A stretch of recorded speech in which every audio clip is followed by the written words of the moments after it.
Hello, I hope you can hear me well. My name is Carlos, and I'll talk to something that I hope it's quite personal to each one of you. I've checked your name tags, I've heard languages, different languages. Someone approached me already. So I'll talk about identity as well, but I'll talk about in a sense of where do you come from. So through centuries, people have migrated, left their own countries, either to escape war, to escape famine, to escape disease, out of curiosity, just to search for a better job, to meet someone. The reason is different. And yet, from such a big social phenomenon, which has been following mankind for years, for centuries, it's very personal. For example, you might have heard of Sepultura, I hope you heard of, one of the loudest Brazilian heavy metal phenomena. And Andreas Kisser, their guitar player, said in an interview, in the beginning, we hated Brazil. We didn't feel we belong in Brazil. But when they started to reach success and tour worldwide, they started to see that the world doesn't know anything about Brazil, and they started to appreciate lots of things about the Brazilian culture. So I had something similar. So let's do some game, if you allow me, before I reach the develop my text. I want you to picture some dessert. I'll come back to the idea of the dessert later, but some dessert that's part of your childhood, of your origin, your background. Can be some cake baked by grandma, can be some ice cream your parents used to buy when you were young.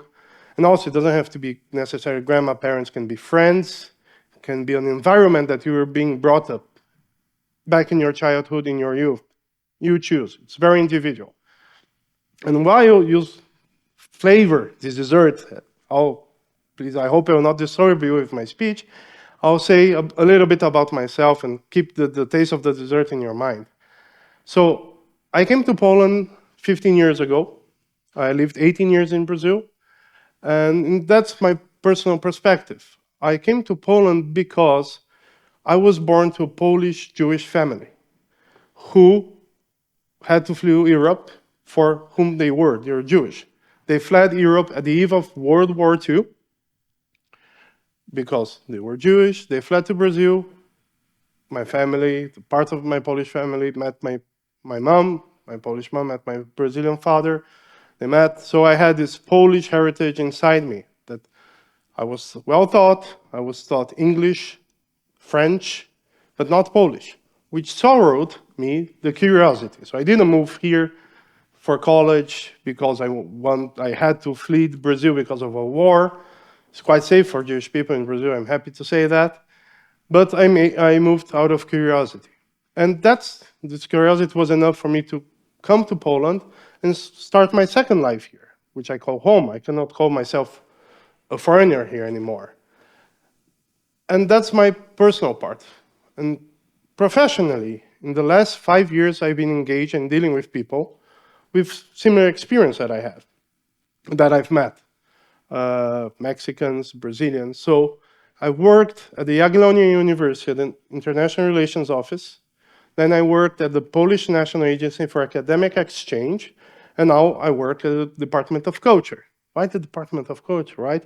Because we always bring the culture with us whenever we come from.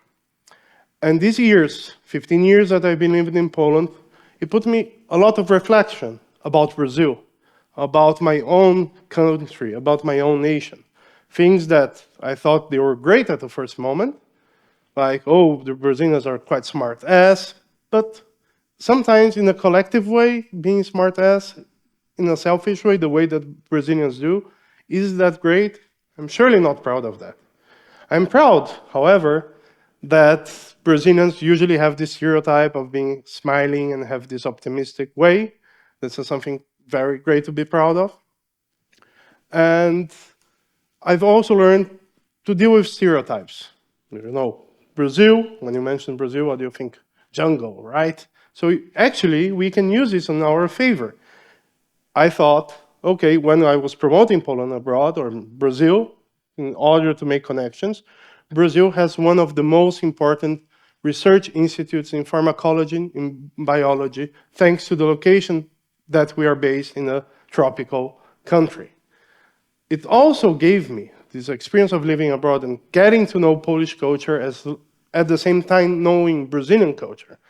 That for those who've been in Poland, I don't know how many of you have been in Poland for enough time, Adam Mickiewicz, one of the most important Polish writers, influenced Machado de Assis. It sounds weird, right? Like Adam Mickiewicz, Machado de Assis on the same sentence.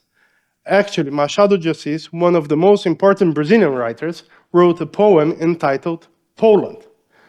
So that's the thing. That's pretty much the message. I want you to connect the dots. If you live abroad, if you move to a different country, even come back to yours, you might start to fill in the gaps of your own identity. Something that lacks, something that there's not in your culture, in your home culture, that you can learn from abroad, from your experience abroad. You start to criticize, or you start to appreciate things that you took it for granted and you didn't know it was there, and it was such a great experience. So, coming back to the dessert now. I have this message, I have this comparison, this metaphor. The dessert is this place where you come from, and I know I've spoken to some people here, it's very dearing to you. You should embrace it. My grandmother's, before she moved to Brazil, favorite dessert was something called jabłko w szlafroku. Not many Polish people know that nowadays. My favorite dessert now, and I'm sorry, but I think it just kills all the dessert, is Brazilian carrot cake. So that's the idea. It is very, very personal. You should embrace you should embrace your own culture, and make the comparison. It's part of yourself. So my message, just to sum up, is it doesn't matter where do you come from, your origin, your background. You can still be proud of your dessert, even though you start to grow up, travel the world, and flavoring different tastes. Thank you very much.